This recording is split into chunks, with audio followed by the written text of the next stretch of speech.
Hello and welcome to Unwarranted Music Opinions. Once again, my co-hosts are big dum-dums who could not make it to this interview, one that I think is for the record books, because we got songwriter, producer, and photographer Michael Becker on us with today. For those of you who don't know, this is the mastermind behind the greatest rap album of all time, Mickey Unwrapped, that we talked about on the show. Michael, how you doing today, man? I'm doing great. How are you? So, yeah, I knew it was a long shot. You know, we send out emails all the time of people we review and want to talk to, and we typically just want to talk about their work.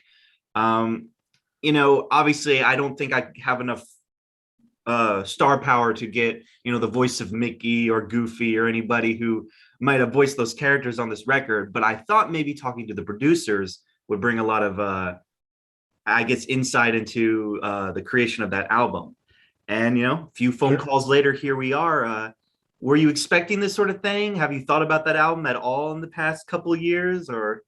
Really haven't thought about it in a long time, other than whenever I'm appreciating how where I live in the Hollywood Hills, that I always credit that album with basically allowing me to buy a house. I call it the house the mouse bought.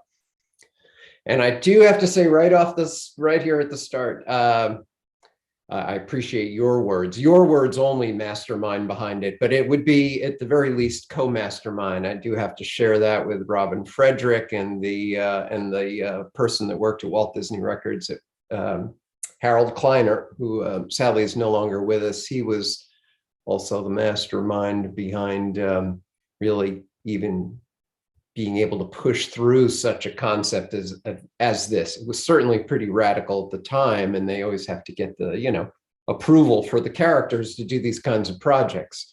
So yeah, Harold Kleiner, Robin Frederick, they were right there in the trenches, and Marco Marinangeli, who was a producer and worked on some of those songs as well. Now, I think we should stay for the record that I was able to get in contact with Robin as well, but surprisingly, she's already done this sort of thing on another podcast, which is just crazy when you think about the odds of that.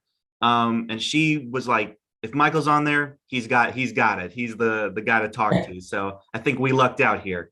Well, that was very sweet of her. She was very much a mentor to me. I had been the recording and mix engineer on a number of other Disney albums that she was the producer on. So she gets full credit for helping me cut my teeth in that chair. And she was a wonderful partner on that album. Now, before we get in the nitty gritty of Mickey Unwrapped, I think it's best to talk about your work. What have you been up to lately, recently? You're doing a lot of photography in California, I presume. Still doing any kind of music, or what have you been up to lately? Well, thank you for asking. And again, thank you for having me on to start. But yeah, I've been doing pretty much exclusively photography professionally since about 2005. I just was going through a transition around that time and was getting a little bit burnt out, never on music, but on the music business. So I had kind of transitioned into another love of photography and got into entertainment photography, and that really has taken off. So, I do a lot of, I'm a member of the International Cinematographers Guild, the union for photographers out here. So I do a lot of work in entertainment and celebrity and portrait work and on-set work and advertising work, shooting billboards and that kind of advertising stuff. But interestingly enough, after kind of making a career transition, my love of music had certainly not waned at all. So I kind of put together a band and started doing some cover stuff around the coastal areas, Marina Del Rey, and playing at yacht clubs, which was just super fun. It was just great to get out and play music live again. And now that has morphed into a jazz band that, at least pre-pandemic, we're kind of trying to get back to it now, but pre-pandemic, we were very regularly booked playing sort of spirited jazz and blues, playing at clubs and such around the beach areas. We kind of got a little name down there, so we got booked at a bunch of different places. We just did our first gig in a while last week, which was really fun. It's a lot to unpack there. Jazz band, years of entertainment photography. I guess let's start with the photography angle because that seemed to take up most of the past couple of years of your career. Any interesting stories to tell? Any clients that are worth mentioning, or maybe just the experience? I'm sure there's a lot of crazy things that can happen on set when in that line of work. Yeah, there certainly can be. And you're asking for name dropping. And I would hate to do that, but I was lucky enough. I had I'll just say I had a bucket list shoot yesterday. I got to shoot Jeff Bridges, which was just yeah, bucket list kind of a subject to get to shoot. He was amazing. You hear the stories about how amazing he is. He's an amazing guy, super talented, intelligent, just knows so much about music and photography. He's also a photography buff, actually. So it's just endless conversations like that. But gosh, I don't know. One of the shows I've been shooting for the last few years, I shoot the Masked Singer show, that just on doing on-set work on that. But billboards, I did, billboard for American Crime Story with Cuba Gooding Jr. That billboard where he's holding his hands up over his eyes. That was a billboard I shot. Just a bunch of stuff like that. I do some editorial now, personal work. Just really fortunate. Stay mostly busy doing that. Just a lot of projects. As far as stories, oh gosh, I don't know. I honestly, the business is kind of constantly sort of crazy. You're always kind of pulling the stuff together by the skin of your teeth.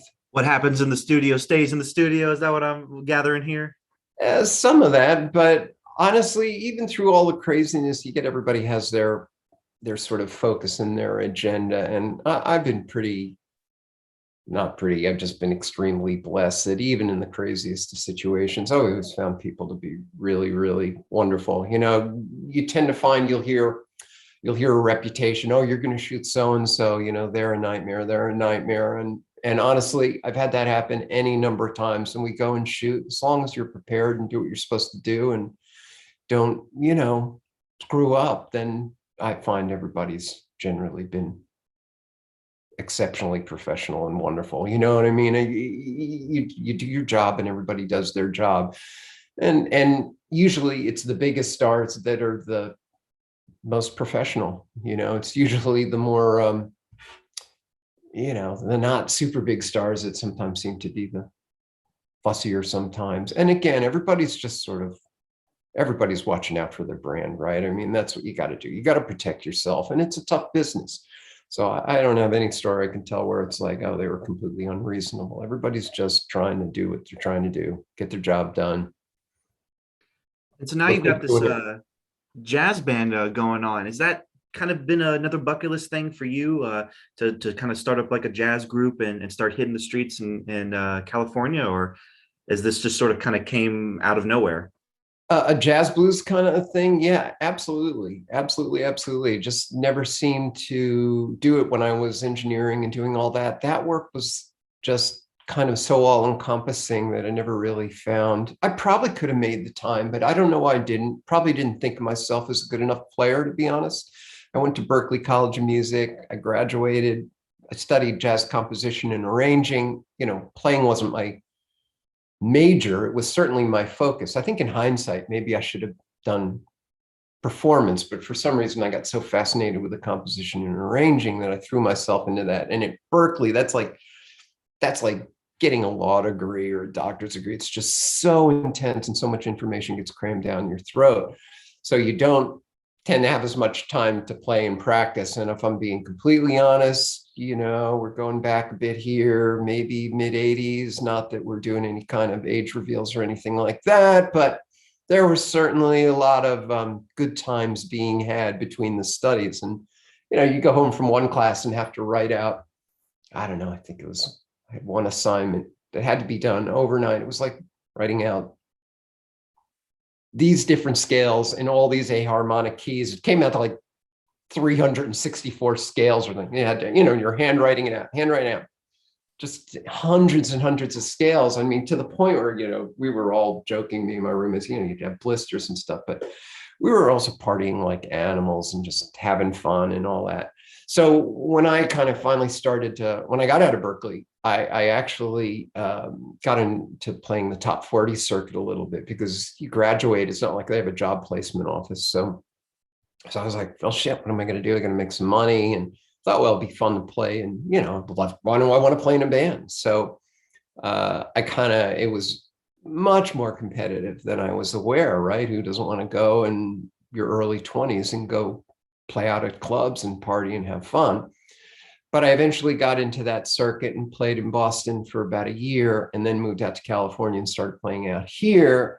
And then it was a lot of fun, but it was also burnout. And I realized that that alone wasn't going to really go anywhere. It became very apparent to me I wasn't going to sort of be discovered and become some famous musician that gets discovered in a bar band somewhere. So I met an old buddy of mine that I was in another band with. He had gotten into engineering and mixing. And so he kind of, he's an incredible musician, composer, producer, very successful now, Robert Torelli. And he helped get me into engineering. And then that was what led to everything down the road, producing, writing, et cetera, et cetera, et cetera. So yes, to get to your question about playing in bands, I just never really made the time to do that. Probably just didn't think I was a proficient enough player. And then it kind of, like I said, I was making that transition to photography and was really missing music. And I credit my wife with that. I was talking to her one day, and I just was saying about how I really miss playing out live. And she knew some people at this very casual, I'm saying yacht club, but it was this casual boat club down in Marina Del Rey, because we have a little boat down there. And they were starting to have live music. And she went and talked to the people that ran the club. It was super sweet people, you know, people we were seeing all the time. And she said, oh, my husband has a band. She totally lied. My wife will do that. She'll do little naughty white lies like that when Nice. And she's like, oh, well, God, yeah, sure, we'd love to have him. She basically said, okay, so I got you booked in 3 weeks. So I called a bunch of buddies of mine, couple from Berkeley, and I just said, hey, what do you think about doing a cover band? I know this is a total lark. Everybody has their jobs, and remarkably, a bunch of people were foolish enough to agree. And we did some rehearsals for a while, learned a bunch of, you know, good old classics, and went and started playing. And honestly, that kind of became a regular thing. They loved us at the club. And then we started getting booked at some other clubs. And like I said, it morphed a bunch of times. I was kind of getting tired of doing loud cover music again, and really wanted to focus on jazz. I'm a jazz, blues and jazz lover, of course, funk, fusion, that kind of thing. So the band morphed many times and different members. And now it's kind of boiled down to a core membership, basically me, and then sax player Scott Rowe, also very talented composer, producer, player. And he was a buddy from Berkeley, and the drummer, Glenn Deitch, who was my roommate back at Berkeley. He could have some stories to tell if you want to really dig deeper. He'll probably be more loose-lipped than I will, but and that's it. So yeah, we get to play around, and it's a blast. It's just so nice to go out and play. And honestly, I now practice the way I should practice when I was at Berkeley. So I feel like I'm a better player than I ever was. We've come full circle here. So Yeah. kind of backing up, you know, you kind of explained like how your career sort of jump started here. You know, when we talked on the phone the very first time, you mentioned that you were a freelancer for Disney. So how did you first come in contact with that company that kind of led to you freelancing for them? Was that a lot of pressure for such a huge corporation like that? Whenever that phone number would show up, you would be like, uh-oh, what do they want this time? Just how did that whole thing kind of come to be? Excellent question. Thank you for asking that, because I gotta credit the guy that brought me into that. First have to go back to, I mentioned when I got out of Berkeley, the first band I got into, right, cover band, right? We were playing all around New England area, Boston and New Hampshire and all that. The bass player in that band, or I guess the second bass player in that band, was the producer I told about, Robert Torelli, who's now multi-Grammy winning producer, mixer, writer. And I knew right away, I mean, this guy was just a phenomenal musician and really blew me away. And within the first week or first club we played, he asked the band leader if he could redo the sound. And I was like, oh, wow, well, this is fascinating. So I was really, really interested in that. And he took all the gear that they had and just pulled it all apart. We went in super early for sound check, and he redid the wiring on how everything worked and remiked everything. It was just something to watch. And I'm not kidding you. We sounded like a different band. We all sat there slack jaws, just going, holy shit. You know, I mean, wow, he transformed the sound of this band just in a live sound environment. And so for the, I don't know, I think that band maybe 6 months or so, we played in that band. And then he always ran sound, and I just used to watch him like a hawk. I'm like, what are you doing? Why'd you do that? Wow. It was like a stereo board, but he used one side for monitors and one side for the thing, and he looped one side through the other side. And I just didn't understand all that signal routing and found it really, really fascinating. So I watched him do that. Then we were in another band for a little while, and then kind of I went off. Things change, right? Bands change. I ended up in a new band, and I said, hey, you guys mind if I try redoing the sound one day? And then I did kind of the same thing from everything I'd learned from him. And it was, once again, it was like, wow, this is great. So then I started running sound in all the bands I was in. Cut to moving out to Los Angeles. I found out that Rob Torelli, this guy, he moved to Los Angeles. Now, mind you, I was still playing in bands and getting very burnt out.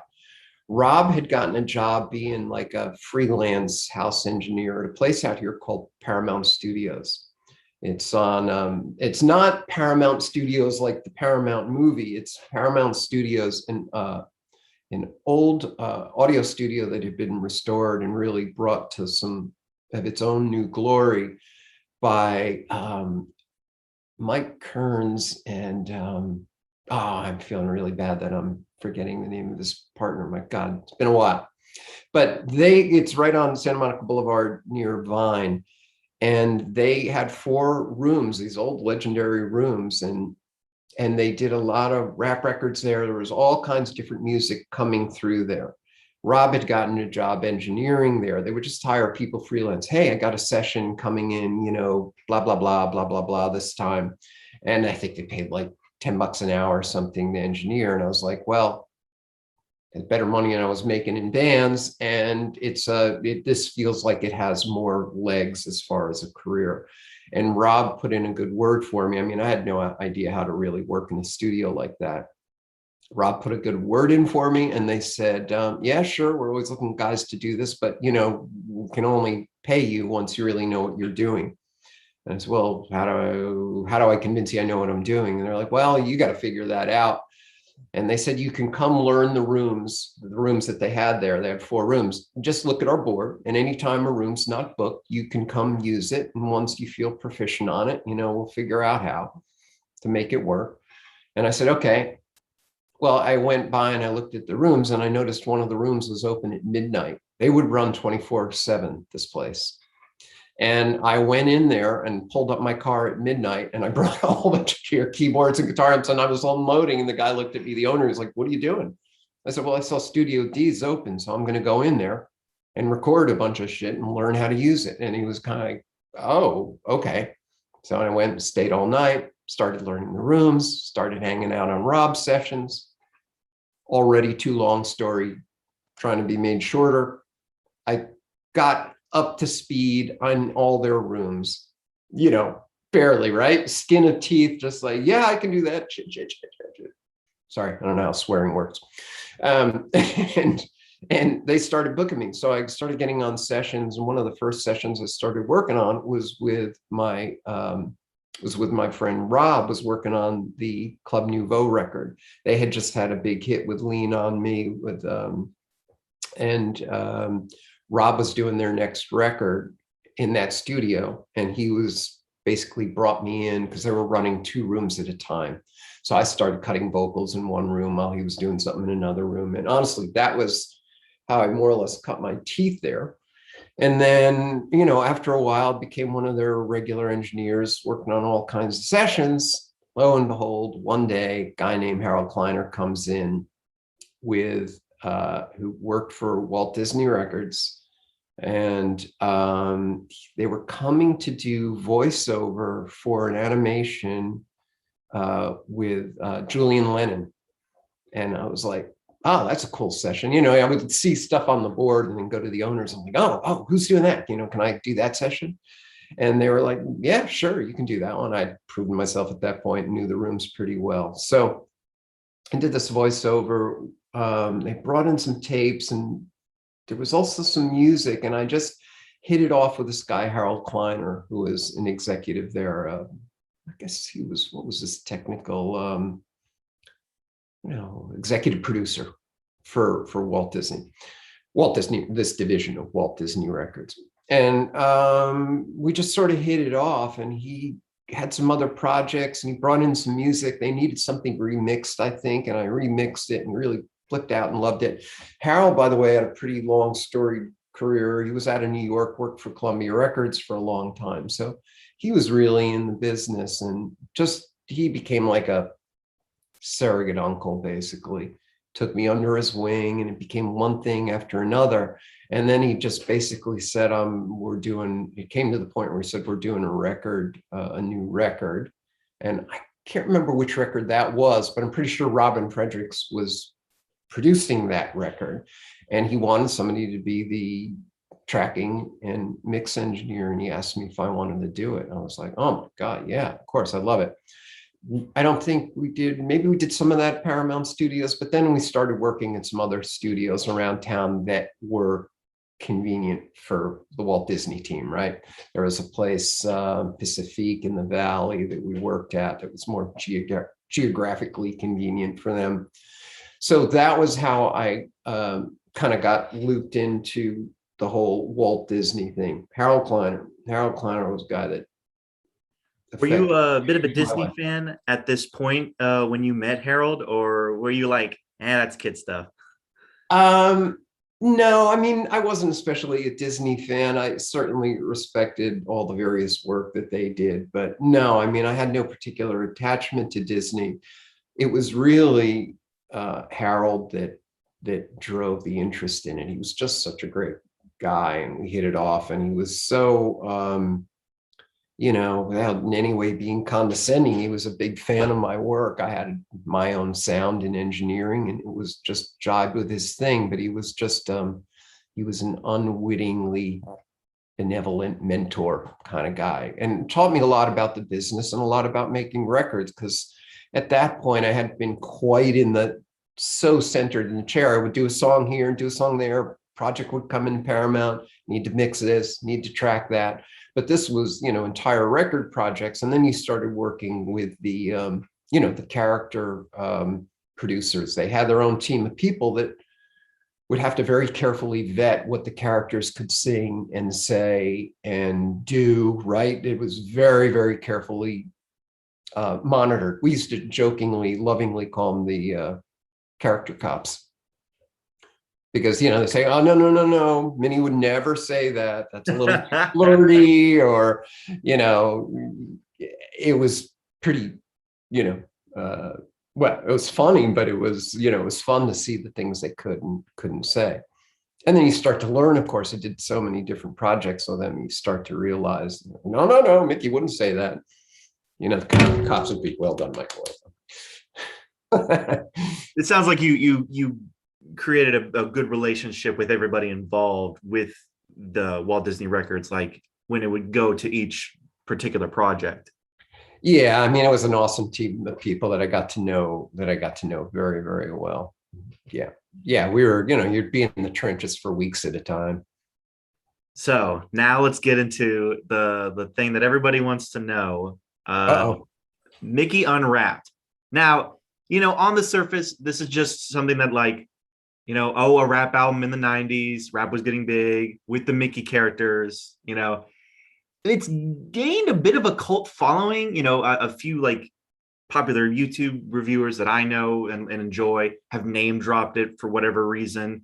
I wanted to bring it on for our show because we were doing comedy albums, and I genuinely think the record is Oh, hilarious. it's a comedy album. There's no question about it. It's funny. Yeah.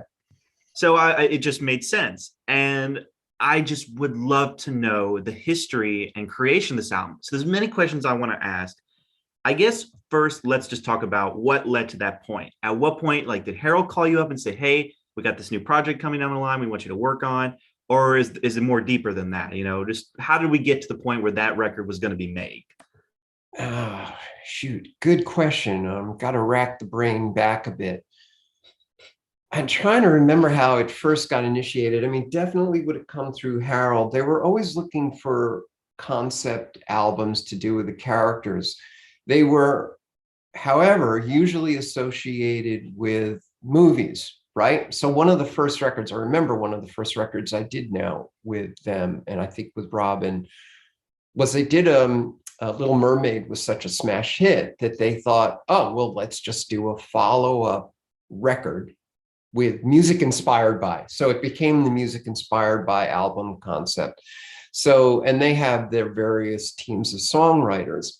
And so they would just call out to them and say, hey, we need something Little Mermaid themed. And we would do records. And these records, I mean, if Disney put out a record, I mean, think about it in today's terms, it would be nothing for them to sell, real records, vinyl disc and CDs at the time. It was pretty much routine for them to move 200,000 units. I mean, that's kind of unheard of even at that time. So they would just do these follow-up records. And then I think what happened was it was becoming so successful, and we kind of created a little bit of kind of our own sound, because I came from doing R&B and rap and some rock and stuff. So as an engineer and recording engineer, mix engineer, tended to have, right, we knew these were children's records or records made for the audience to be children, but the concept that really became apparent to us was that the parents of the children had to listen to it, right? They're the ones that are in the front seat, driving the car, listening to something on repeat over and over and over. The kids are like, play this again, play that again, and right? So we wanted to try to make records that sounded, even if the characters were singing them, Mickey, Minnie, Goofy, we still wanted to try to make the records sound musically solid and cool enough and modern enough that it would be digestible, if not enjoyable, for the adults. I mean, you think about animations you watch now, right? Half the jokes are for the adults that are watching. The kids love it because it's the visuals and the story and they're following it. But right, how many jokes go by where we're like, yeah, no kid's getting that joke, and we're laughing our buns off. So it was very much along that concept. We wanted to do sophisticated records. And that really grew and grew. So they started to come up with just concepts to do just for the records rather than music inspired by. We would say, let's do Winnie the Pooh, Take My Hand. We want to do a Winnie the Pooh themed album. And what happened was it got to the point where after Mickey Unwrapped, right? Because that was now it was so successful that they started coming to me and I would pitch ideas. And I think what happened was Harold came and said, hey, it wasn't just rap, but it was rap R&B, right? You had all the fun stuff that was out there that was, that had crossed over to all the pop charts. So they just thought, well, this is a right market, whether it was, Whoop, There It Is, or, it wasn't all rap, but like some of the Chumbawamba stuff and Vanilla Ice. And there were these albums that were taking what was the original really incredible storytelling rap, both East Coast and West Coast, right?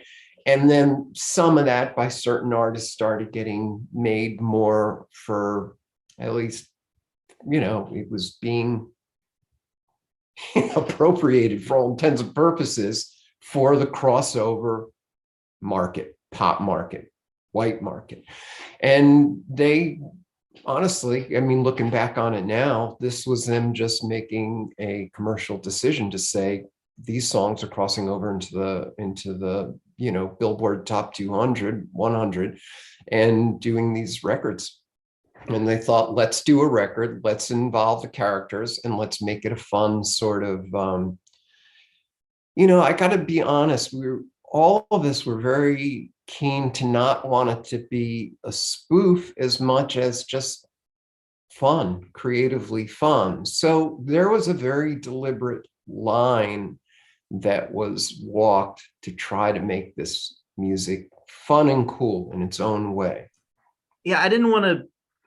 I mean, this is your creation, and I don't want to, point fingers or say anything that might not be there. But it sounds like even back then, you guys knew, rap isn't just some fad that's coming and going, and we're just hopping on the trend. This is a genuine art form that still to this day is the most popular form of music. Mm-hmm. So, like, was there sort of like eggshells trying not to be walked on when you guys were creating this work? Were you worried that like genuine hip hop artists would not be a fan? I mean, it's since been lost to the ages of time, but it's since has kind of surfaced. Honestly, there were no conversations that took place like that, like, we want to do this or we want to do that, only in as much as we wanted to try to make the music be as sort of fun and authentic as we could. We were obviously not telling a story in the light of what, the real genuine solid rap that was being done in those days. We're not talking about our times in the street or something like this. We're just trying to take this style of music and bring it into an environment where kids can enjoy it. And I think, to be perfectly honest, it was remarkably successful at that, because a lot of people that weren't listening to rap prior, kids that were being brought up listening to this record, flipping out at this record, were introduced to this style of music, and then went on to find, forgive me, the real rap artists, the real rap hip hop artists that were making and creating this music. So again, it wasn't like we were trying to steal or make light in any way. It was quite the opposite. We really wanted to respect this music. And because this was also how I was brought in as a co-producer for the first time on Walt Disney Record, was because I had been mixing and working with a lot of R&B and rap artists at the time. So that whole engineering style, recording style, was something I was familiar with and enjoyed. It was the people that were really kind of putting that stuff out were reinventing the sound of music. And I was a humble student, if I'm being perfectly honest, but I this stuff gets into your ear, and whether you realize you're doing it or not, you're going to record a snare drum. You're like, well, that doesn't sound right. That's a rock snare drum. We're going for this, or how to work with loops. Loops were being appropriated without any licensing ruthlessly until they made new laws for it, right? And they had to basically come up with new ways of how do you deal with samples. Nobody even knew what the word sample meant at the time, that you were taking all these like little beat breaks from James Brown and all these legendary records and incorporating it into music. So this was just something that was a style that I had become specifically unintentionally familiar with. It was in my ear. So they were like very much wanted me to sort of bring that sound to this record. And of course, it was at that point where I don't know if I asked or they invited me to write. They had their children's songwriters, some legendary, legendary people that had been doing children's records, top children's records for ages. But again, children's records sounded like very much like children's records. So this was a big departure. They're like, we want this to sound like an adult album, except it's going to be the characters singing it. and they invited me to write. And I was like, wow, I think my head almost exploded when we were talking about it on the phone. And I probably applied myself harder than I've ever applied myself before, because I knew it was going to be competitive. They reach out to dozens of songwriting teams, or at least, I think they probably had a dozen people, songwriting teams. And they would just say, we're doing a record. I think they probably came out with a title, if I recall. We backed into it, right? So we want to call it Mickey Unwrapped. Everybody thought that was a cute title. And so they put it out to all the writers, and I just thought, well, this is an amazing opportunity. And I just pretty much morning, noon, and night for about 2 weeks, just made demos, had people come sing, or I think in some cases I mimicked the characters. And because we had the whole Disney license at our disposal, we were able to pull loops and stuff from that, right? We were able to use the Mickey Mouse Club March music. We could take any song we wanted and incorporate it because they were just licensing it from themselves. So basically that was how it was, that was how it was born. There was a team of people that vetted this very carefully. And then once all the songs were submitted, they go and it goes to the team of executives there. And they decided what songs got selected. Were the character cops more hardcore on this one than maybe previous records, given that maybe the reputation that hip hop music in the 90s gathered? I think the same rules applied. I understand that question, but it comes down to the fact, would the characters say this? And as well, the writers are not going to say, Mickey's not going to go, yo, Goofy, I'm going to cap you because, you're hitting on Minnie. I don't think that ever really came up in a... Honestly, if you did that, I think this record would not only have been popular, but have still been popular. You pulled that off. Yeah, probably. Well, yeah, no, it just kind of went through the same filter. They'd say this, they would or wouldn't say that. And the writers that were writing knew as much. To be honest, I don't think I remember a single one of the lyrics that I wrote or co-wrote, because I co-wrote a number of these songs with Robin. And I think she and I did 3 songs together, but I don't ever remember. And Robin had a great sense of what these characters would and wouldn't do. And I, at that point, had a good sense of what these characters would and wouldn't say. You're just trying to have fun, right? I mean, you're trying to make kids laugh, and you're trying to get stuff that hooks them musically, and that the parents would just go, wow, this is actually pretty good. And again, listen, when you reached out to me, I went on Google and Googled Mickey Unwrapped and couldn't believe the things I found. Forums talking about it. There's a person posting the stuff on YouTube and also making the files available for download. But I was reading down the comments, and sure, occasionally somebody would say, well, this is a travesty, this is stupid. But to be honest, it was 9 to 10 more ratio, more people saying, this was the album I flipped out when I heard this as a kid.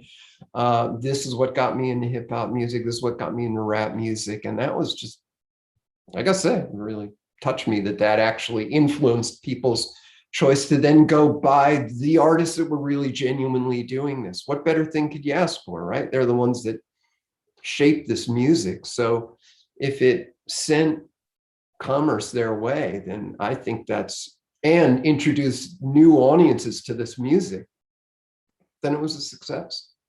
So how were big names like Whoopi Goldberg, and of course at the time a big name, Tag Team, how did they hop on the record? What was that kind of whole process like?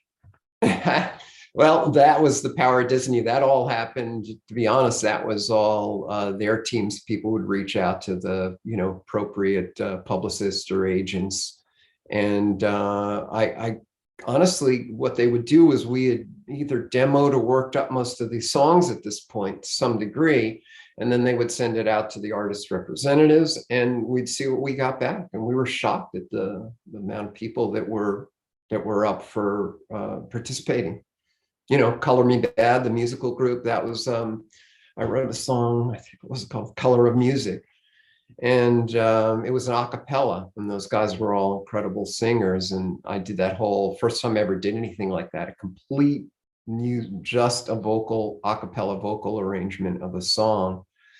And people loved it. They loved it. Listen, they participated. So you have the power of Disney. They're able to work out the business details, the payment details. Obviously, they were able to entice these people to get involved. And I think this is the question I wanted to ask the most. The voice actors for those characters are legends, super talented. I always say, like there's the Yellow album with SpongeBob SquarePants, and you've got those characters singing and doing all this stuff. Yeah. It's hard enough to sing good. It's even harder to sing good in a character voice. Yeah. And so Mickey and the gang have been doing that for years. How are they as rappers? Was that kind of hard in the studio for like them to be on beat, to have a good flow, or did they surprise everybody and knock out of the park, first try? Yeah. How was that whole process? Dude, that's an awesome question. And honestly, they were all unbelievable. Anybody that's been lucky enough to work with the top voiceover talent that's out there, they are extraordinary people, both just in general as people, but as talents. They have to be chameleons, and they have to do stuff right on in the moment, in an instant, take direction. And half of what they're doing when they're looping into videos is they're working rhythmically, even if it's not a consistent rhythm like to a metronome or to a beat. Their whole delivery is about rhythm. And honestly, I want to say, much to my amazement, because I'd worked with them and knew how talented they were, we would laugh, because at the same time, like, oh my God, I can't believe you did that. But then at the same time, you're like, of course they can do that. They're just wicked talented people. They're a neighbor that was here, just moved out a while ago, Kari Waldron, who's a really top voiceover agent now, and she has a band that she started and plays out. These people are just unbelievably talented. They can do anything with their voice, and of course they understand rhythm, because I would say half of voiceover, the talent of a voiceover artist, is being rhythmic. So yeah, they would have to do these voices, and then sometimes it would be figuring out how the keys worked and adjusting the keys so they could be in character, because they're kind of singing, but they're also kind of talking.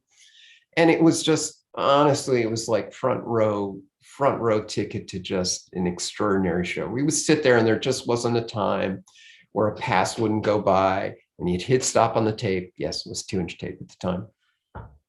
Dating myself again. And we just, the whole room wasn't cracking up, because all the character cops were there, and most of the top executives would come by, because it was just so much fun. And we'd stop and crack up and just kind of be astounded at their talent. And of course, we'd always have to work around this section or that section, and there would be like really fast passages. But again, these people are they're vocal gymnasts. That's the best way to put it. They're vocal gymnasts. And I would just, none of us would ever stop being amazed at how great they were. So I think that covers all the bases. I guess finally to end this discussion of this, interesting record, and you touched on it, but I think it really does bear repeating of how kind of a life of its own it's taken over the decades when it was first conceived. I mean, maybe the goal was, hey, let's have some fun. This music's getting popular. Let's put the Disney characters on there and see what happens, and maybe introduce other people to this sound. And it seems to have done that. But not only that, it's, people think it's hilarious. They're enjoying the music and stuff. I mean, did you ever think that just this one record of multiple Disney records you worked on would kind of garnered a bit of a fan base? Again, great question. Not in a million years, just not in a million years. We thought it would do well, but it just took everybody, it took everybody by surprise. It did then, because it was so successful. I don't remember if that record went gold. I can't imagine how it didn't, but a number of those records we did win gold, but it was a huge success for them at the time. And we went on to do many, many more because that whole team of people that we were doing it was dialed in. But like I say, I just had no idea until you reached out, Charles, and it was a wonderful gift to kind of go do some Googling around and find it. And dude, I hadn't listened to it in probably 15, 20 years. And I, of course, went and listened to it. And I was like, damn, that's, it's okay. I was proud of it, and especially proud to read the comments that it was introduced people to that style of music, because to me, that brought it a little more full circle. And like I say, helped drive the commerce back to the artists that really deserve it. And I think, for that, I just, yeah, I mean, how grateful can you be? It was a fun, wonderful experience. And it was just fun to reconnect it. Thanks to you. Well, Michael Becker, ladies and gentlemen, thanks so much for being on the show and talking about this record. Robin kind of already did some dissection of it on another podcast, but I really think you brought to light the true inner workings of how it came to be. So for that, I appreciate it. Thanks for being on the show, and thanks for chatting with me today. Oh, my pleasure, Charles. I really appreciate you reaching out. It's great fun. All right. Well, keep up the good work. Good luck with the jazz band, and good luck with the photography. Next time, dude. We'll see you. Thank you, man.